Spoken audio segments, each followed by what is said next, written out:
Berdoa mulai.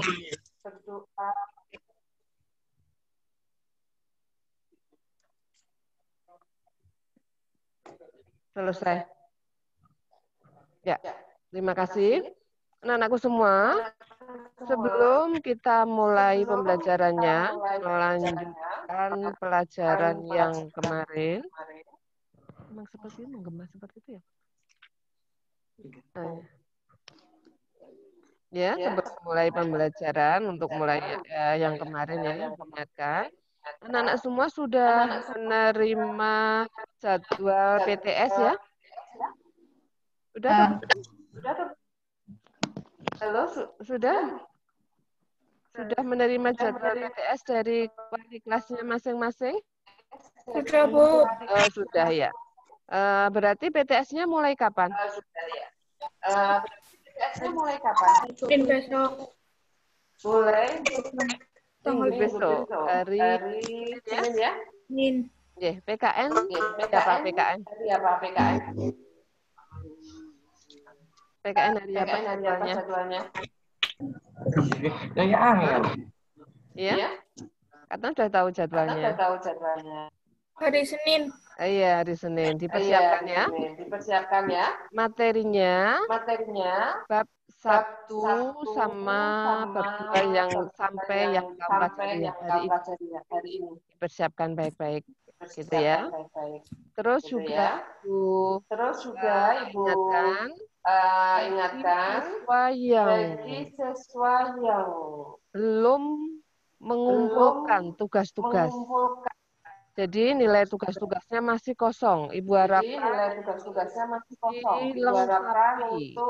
dilengkapi. Ada yang juga tidak mungkin tidak pernah ikut Zoom, itu minta tolong ada temannya yang sekelas itu tahu untuk diinfokan pada temannya begitu ya. Jadi kalau tidak ada nilainya berarti nanti takutnya nanti nilainya kosong. Jadi nggak ada nilai cuma-cuma.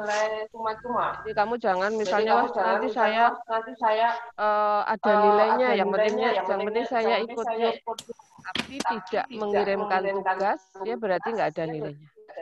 Begitu ya? Ya, anak-anak semua diperhatikan ya. Yang belum mengumpulkan, sekali lagi silahkan untuk mengumpulkan atau mengirimkan tugasnya sehingga ada nilainya. Dan juga kemarin untuk ulangan yang belum mengikuti ulangan, ya itu juga nanti mengikuti ulangan susulan. Jadi anak-anak ya? Ya. Gimana, masih semangat untuk melanjutkan pembelajaran walaupun lewat udara? Ya. Terima kasih. Nah, anak-anak, kita lanjutkan pembelajarannya. Kemarin sudah kita mulai untuk bab 2, yaitu pembukaan Undang-Undang Dasar 1945. Sebelum kita lanjutkan pada yang C, kemarin sampai pada sikap positif. Pokok pikiran dalam pembukaan Undang-Undang Dasar 1945. Coba kita ulangi sebentar kemarin yang sudah Ibu sampaikan.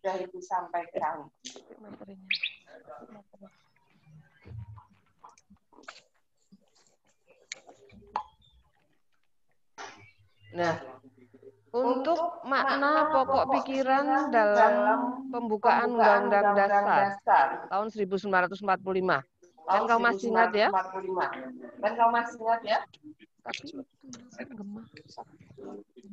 Berarti dimatikan saja ya suara anak-anak.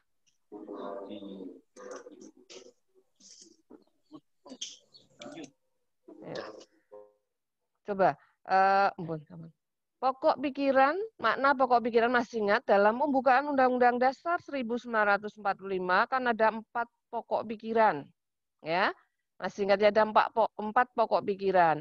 Yang 4 pokok pikiran itu merupakan pencerminan daripada sila-sila Pancasila. Kemarin sudah Ibu sampaikan untuk memudahkan mengingat-ingat bahwa pokok pikiran pertama pencerminan sila keberapa, pokok pikiran kedua pencerminan sila yang keberapa, itu silahkan untuk membandingkan misalnya pokok pikirannya 1, 2, 3, 4. Nah itu pokok pikiran pertama itu adalah pencerminan sila yang ketiga. Pokok pikiran yang kedua pencerminan sila yang kelima. Pokok pikiran yang ketiga pencerminan sila yang keempat. Dan pokok pikiran yang keempat adalah pencerminan sila ke-1 dan 2. Jadi mudah diingat-ingat 3, 5, 4, 1, 2. Jadi yang pertama 3, 5, 4, 1, 2 gitulah. Pokok pikiran pertama yaitu negara melindungi segenap bangsa dan seluruh tumpah darah Indonesia. Ini tadi merupakan jawaban dari sila ketiga yaitu persatuan. Pokok pikiran yang kedua, sila kelima tadi ya. Jadi negara hendak wujudkan keadilan sosial bagi seluruh rakyat Indonesia. Pokok pikiran yang ketiga itu adalah negara yang berkedaulatan rakyat berdasarkan atas kerakyatan dan permusyawaratan perwakilan. Ini merupakan penjabaran dari sila yang keempat. Gitu. Pokok pikiran yang keempat tadi adalah penjabaran sila yang pertama, yang kedua ya, yaitu negara berdasar ketuhanan yang maha esa menurut dasar kemanusiaan yang adil dan beradab. Masih ingat ya? Itu adalah pokok-pokok pikiran dalam pembukaan Undang-Undang Dasar 45 yang pada dasarnya 4 pokok pikiran itu merupakan penjabaran dari sila-sila Pancasila.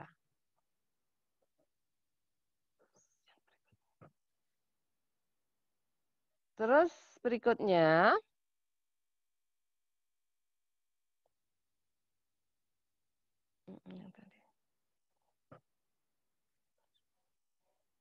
bawahnya lagi aja, bawahnya. Itu tadi sudah. Yeah. Itu. Pentingnya pokok pikiran dalam pembukaan Undang-Undang Dasar 1945. Pokok pikiran yang pertama.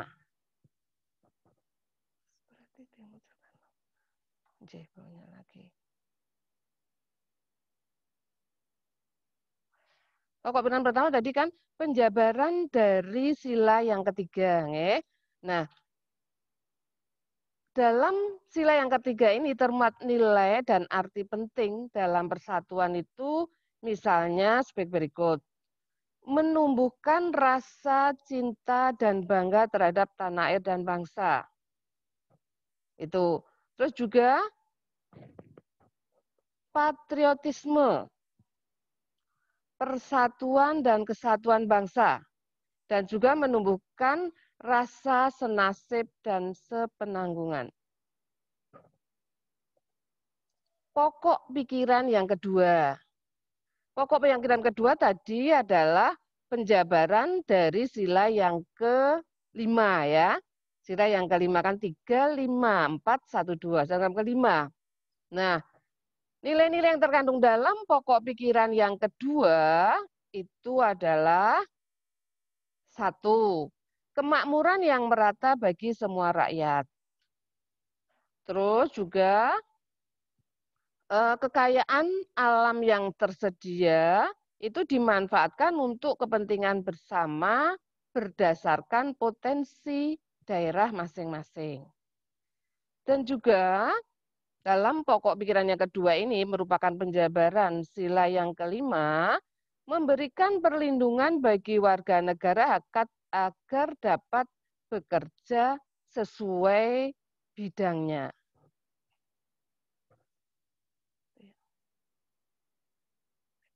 Pokok pikiran yang ketiga, Mas. Atasnya itu berarti. Nah, ini. Berikutnya pokok pikiran yang ketiga. Nilai-nilai yang terkandung dalam pokok pikiran yang ketiga Tadi masih ingat, pokok pikiran ketiga kan penjabaran dari sila yang keempat. Ya lah, nilai-nilai yang terkandung dalam pokok pikiran ketiga itu diantaranya yaitu demokrasi, nilai permusyawaratan, nilai kejujuran dalam mengambil keputusan bersama. Itu nilai yang terkandung dalam pokok pikiran yang ketiga. Yang terakhir pokok pikiran keempat. Masih ingat tadi pokok pikiran keempat adalah penjabaran dari sila ke-1 dan 2. Nilai-nilai yang terkandung dalam pokok pikiran sila yang pertama, diantaranya adalah mengakui adanya causa prima, yaitu Tuhan yang Maha Esa. Causa prima, sebab utama, sebab pertama ya, yaitu Tuhan yang Maha Esa. Terus juga menjamin setiap warga negara untuk memeluk agama sesuai dengan keyakinan masing-masing. Menjamin tumbuh berkembangnya kehidupan beragama. Masih ingat juga anak-anak ya, pokok pikiran yang keempat ini, sila pertama ini juga dijamin dalam Undang-Undang Dasar 1945, pasal ya, masih ingat? Untuk agama, itu adalah pasal 29 ayat 1. Di sana berbunyi, negara berdasarkan atas ketuhanan yang Maha Esa. Mengandung makna bahwa negara Indonesia adalah negara yang religius, mengakui adanya Tuhan. Makanya di situ mengakui adanya causa prima, yaitu Tuhan yang Maha Esa. Di ayat yang kedua juga disebutkan di sana, negara menjamin kemerdekaan tiap-tiap penduduk untuk memeluk agamanya masing-masing dan untuk beribadat menurut agama dan kepercayaannya itu. Nah, di sini ada nilai yang terkandung adalah menjamin setiap warga negara untuk memeluk agama sesuai dengan keyakinannya masing-masing. Ya, itu untuk pokok pikiran yang keempat, penjabaran sila yang pertama. Ya. Nah, terus untuk berikutnya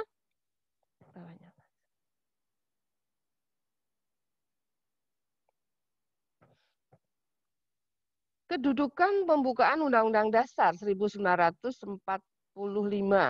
Kedudukan pembukaan Undang-Undang Dasar 1945. Itu adalah sebagai hukum tertinggi di negara Indonesia. Jadi segala peraturan perundang-undangan di negara Indonesia harus berdasarkan pada bersumber pada Undang-Undang Dasar 1945. Terus pembukaan sebagai pokok negara yang fundamental, masih ingat, sebagai kaidah yang fundamental itu adalah maksudnya adalah sebagai kaidah yang mendasar. Mengapa sebagai kaidah yang mendasar? Karena di dalamnya, dalam pembukaan Undang-Undang Dasar 45 itu, alinea yang keempat di sana ada tujuan dan dasar negara. Berarti sebagai pokok kaidah yang fundamental ini apa tidak boleh dirubah pembukaan itu ya. Mengapa? Karena kalau merubah pembukaan berarti membubarkan Negara Kesatuan Republik Indonesia. Terus juga naskah proklamasi yang terperinci ya, yang pernyataan kemerdekaan itu ada di dalam pembukaan Undang-Undang Dasar 1945 alinea yang ketiga. Itu ya. Pernyataan kemerdekaan. Berikutnya, Mas. Nah, itu adalah kedudukan pembukaan Undang-Undang Dasar 45 di negara Indonesia. Yang berikutnya ya, itu kemarin sudah kita pelajari, kita lanjutkan untuk dalam kehidupan bermasyarakat yang tadi bahwa pembukaan Undang-Undang Dasar 45 itu ada 4 pokok pikiran dan 4 pokok pikiran itu merupakan penjabaran dari sila-sila Pancasila. Nah, sebagai warga negara yang baik kita harus mengamalkan Pancasila dalam kehidupan sehari-hari. Nah, ini nanti kita pelajari untuk mewujudkan pokok pikiran pembukaan Undang-Undang Dasar 45 dalam kehidupan sehari-hari. Contoh perilaku yang bagaimana yang harus kita wujudkan dalam kehidupan sehari-hari. Misalnya, pokok pikiran yang pertama. Tadi pokok pikiran pertama kan negara persatuan ya. Nah, pengamalan Pancasila dalam kehidupan sehari-hari ini kita amalkan di setiap lingkungan atau pada setiap lingkungan, mulai dari lingkungan terkecil. Lingkungan terkecil adalah keluarga, lingkungan keluarga, lingkungan masyarakat, lingkungan bangsa dan negara. Contoh perilaku yang sesuai dengan pokok pikiran yang pertama, yaitu persatuan, itu dalam lingkungan keluarga misalnya, menjaga kerukunan antar keluarga. Antar keluarga dalam satu keluarga. Itu kita berusaha untuk rukun, ya, menjaga kerukunan. Jangan sampai dalam satu keluarga aja kita bertengkar lalu kita saling tidak mau saling menegur. Ya. Kan biasa dalam suatu kehidupan keluarga itu kita kan masing-masing mempunyai karakter sendiri-sendiri, tapi kita harus berusaha untuk saling menjaga hati atau saling menjaga perasaan sehingga tidak sedikit-sedikit ada masalah terus menimbulkan perselisihan. Ada masalah biasa ya, ada masalah biasa tapi itu harus segera bisa diselesaikan dan kita berusaha untuk tetap saling menegur sapa sehingga bisa tercipta kerukunan di lingkungan keluarga. Lalu membantu setiap pekerjaan di dalam keluarga itu biasanya kan ini orang tua itu membagi pekerjaan. Kalau mungkin ada dalam keluarga yang mungkin nggak ada pembantu ya, tapi mungkin ada yang dalam keluarga pembantunya lebih dari satu.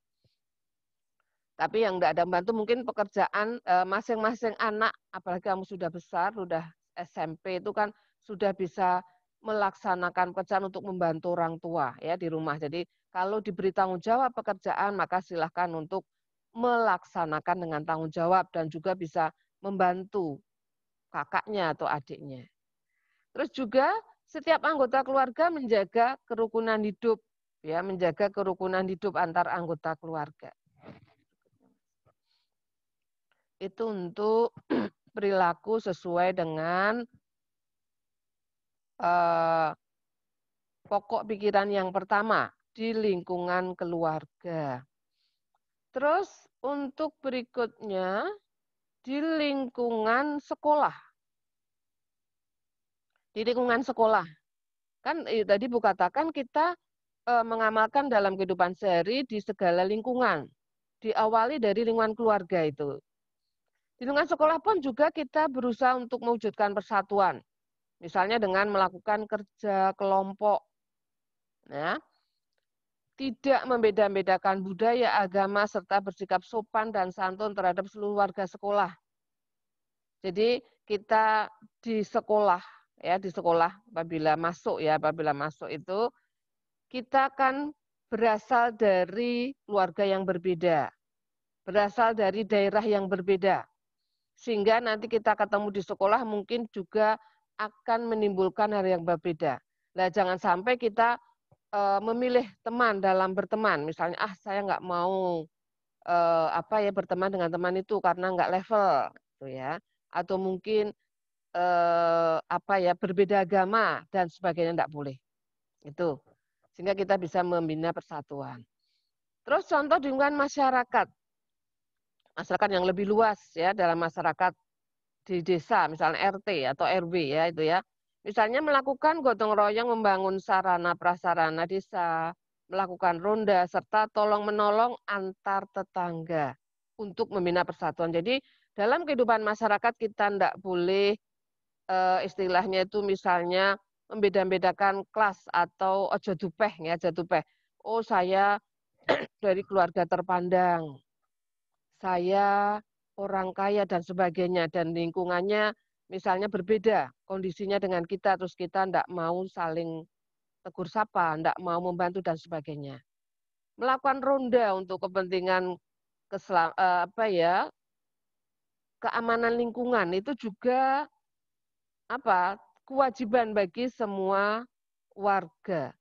Jadi termasuk kalian yang di situ mungkin orang tuanya berkedudukan itu sama saja dengan yang lain. Jadi harus juga ikut. Kalau misalnya ada di jadwal misalnya itu harus ikut datang. Tidak boleh misalnya ya nggak bisa dan sebagainya itu ya. Nah, berikutnya Mas Haris. Itu di lingkungan masyarakat tadi ya. Tadi ada lingkungan sekolah, masyarakat, terus ini lingkungan bangsa dan negara. Masih contoh sikap pengamalan Pancasila sila yang ketiga.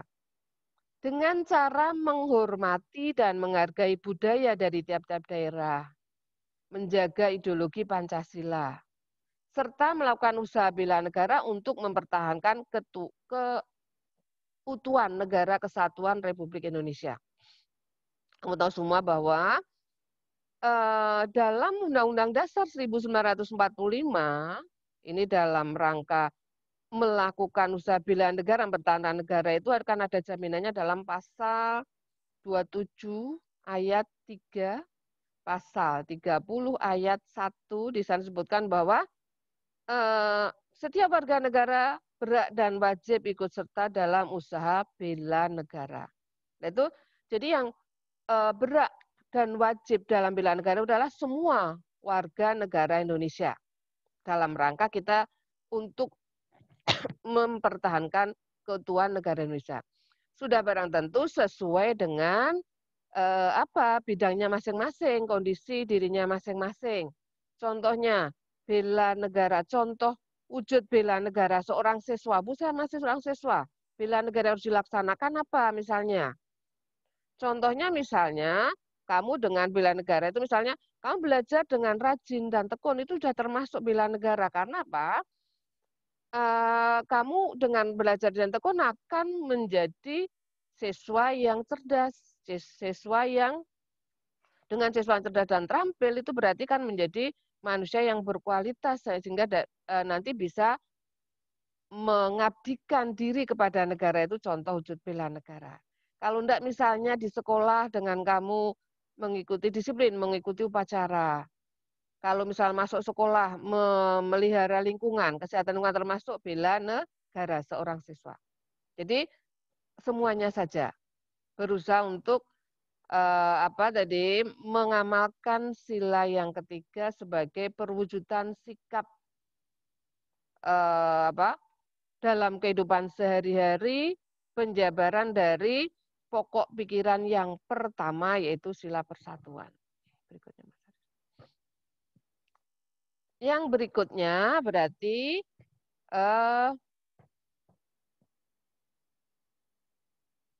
pokok pikiran yang kedua, masih ingat tadi.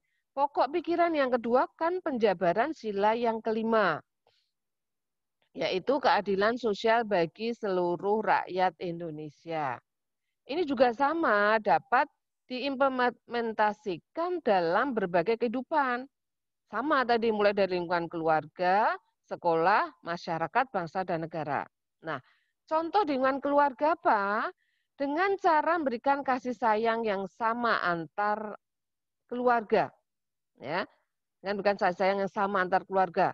Misalnya, orang tua dengan anak-anaknya, anak-anak antara kakak dan adik itu berusaha untuk memberikan kasih sayang yang sama atau mewujudkan keadilan.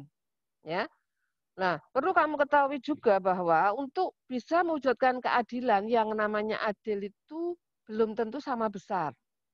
Arti adil itu apa? Arti adil itu adalah memberikan sesuatu sesuai dengan haknya. Sesuai dengan haknya. Jadi, misalnya kamu sering mungkin merasa, wah, Bapak Ibu nggak adil dengan saya, sehingga nanti kamu juga berbuat tidak adil dengan kakak dan adik. Itu ya. Karena kamu mungkin merasa salah pendapat ya, atau mungkin merasa salah bahwa orang tua itu nggak adil. Jadi kamu harus harus ingat yang mana adil itu bahwa memberikan sesuatu dengan haknya. Sebagai contoh aja yang mudah, orang tua itu mesti memberikan uang saku pada anak-anaknya, itu ya. Tapi kan nggak mungkin uang saku itu harus sama. Mungkin kamu rasanya wah nggak adil, saya diberi segini, kakak segini, adik segini, itu enggak. Ya, itu kamu merasa nggak adil, itu jangan. Karena tadi kembali memberikan sesuatu dengan haknya. Jadi sesuai dengan apa yang dibutuhkan itu kan nggak sama besar. Mungkin ada kakakmu yang sekolahnya di perguruan tinggi mungkin membutuhkan biaya lebih banyak, mungkin sakunya lebih banyak. Gitu ya. Jadi tidak sama besar. Begitu juga misalnya baju, dibelikan baju. Wah, saya dibelikan baju yang seperti ini dan sebagainya. Kamu kan nggak mau toh misalnya kamu dibelikan baju yang misalnya sama dengan ukuran adik kamu, kan nggak mau. Atau sebaliknya adik diberikan ukuran yang sama seperti kamu, kan nggak mau. Jadi kan nggak sama. Jadi sesuai dengan ukurannya tadi. Kalau semua sudah dibelikan baju berarti ya orang tua sudah adil, sayang dan sebagainya. Itu ya. Itu contoh dengan keluarga. Di lingkungan sekolah kita juga harus berbuat adil dengan cara misalnya menjalankan tata tertib sekolah, mendapatkan hak pengajaran dari Bapak Ibu guru. Itu berarti sudah mengimplementasikan di lingkungan sekolah masalah keadilan. Kamu, jadi nggak ada misalnya, wah saya karena anaknya kepala sekolah, atau saya anaknya bupati, atau camat, atau sekolah saya anaknya orang kaya, berarti saya tidak mentaati tata tertib sekolah, itu bukan. Jadi semua siswa yang semua siswa sekolah itu wajib mentaati tata tertib sekolah. Kalau yang tidak mentaati tata tertib sekolah, maka akan mendapatkan apa? Sanksi. Dan sanksi semuanya sama. Ya, semua sama sesuai dengan yang dilanggarnya. Jadi maksudnya tidak tadi membedakan. Oh, karena itu anaknya guru. Berarti mungkin dimaafkan, itu enggak. Gitu ya. Dan juga mendapatkan hak pengajaran dari Bapak Ibu guru, semua mendapatkan haknya untuk mendapatkan pelajaran. Itu dengan sekolah, ya. Terus di lingkungan masyarakat. Di lingkungan masyarakat. Jadi lingkungan yang lebih luas. Menghindari perilaku diskriminasi. Menghindari perilaku diskriminasi berarti membeda-bedakan. Ya. Misalnya kita di lingkungan kita kan terdapat banyak sekali perbedaan. Selain mungkin kondisi ekonomi ya, kondisi ekonomi atau status sosial itu yang nggak sama, itu kita nggak boleh untuk berperilaku membeda-bedakan. Jadi kita sama terhadap tetangga dalam kehidupan bermasyarakat, terhadap masyarakat itu harus berperilaku yang adil, tidak membeda-bedakan.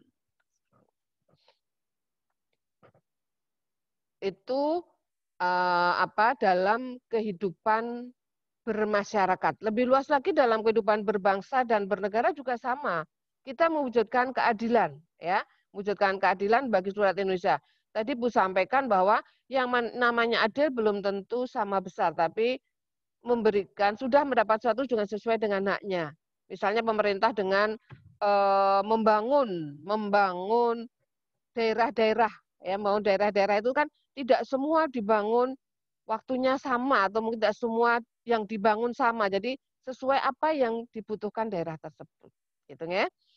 Yang berikutnya adalah pokok pikiran yang ketiga. Tadi untuk mengingatkan 3, 5, 4, 1, 2 lah. Pokok pikiran yang ketiga berarti penjabaran sila yang keempat, yaitu pokok pikiran kedaulatan rakyat yang juga dapat diwujudkan dalam kehidupan sehari-hari dalam berbagai lingkungan. Misalnya di lingkungan keluarga sama. Jadi di awal dari lingkungan yang terkecil, di lingkungan keluarga. Di lingkungan keluarga itu misalnya dengan cara melakukan musyawarah dalam keluarga. Jadi dalam keluarga pun penting sekali musyawarah agar tidak terjadi salah paham atau agar tidak terjadi kita itu perselisihan. Itu perlu melakukan musyawarah dalam keluarga. Contohnya apa misalnya? Dari masalah yang kecil, masalah sepele, supaya kita tidak saling seudon ya misalnya. Dalam lingkungan keluarga mungkin orang tua dengan kondisi, sebagai contoh aja ini ya, dengan kondisi ekonomi yang mungkin pas-pasan, itu misalnya akan membeli sesuatu barang yang mungkin bukan barang pokok, itu juga harus dimusyawarahkan. Misalnya sebagai contoh, kamu punya kakak yang sudah besar, yang sudah SMA atau mungkin sudah kuliah ya, sekolah sudah kuliah.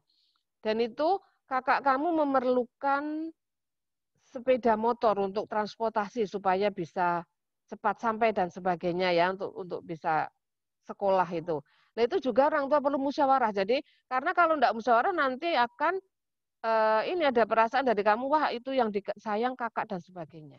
Itu sebagai contoh, itu dimusyawarahkan. Dengan dimusyawarahkan kan nanti anggota keluarga itu akan merasa oh ini karena memang saya minta belum dituruti, belum dikasih karena ada yang lebih penting lagi kakaknya. Misalnya kamu minta yang lain belum dikasih, ada yang lebih penting lagi kakaknya untuk membelikan sepeda motor. Nah, itu perlu dimusyawarahkan.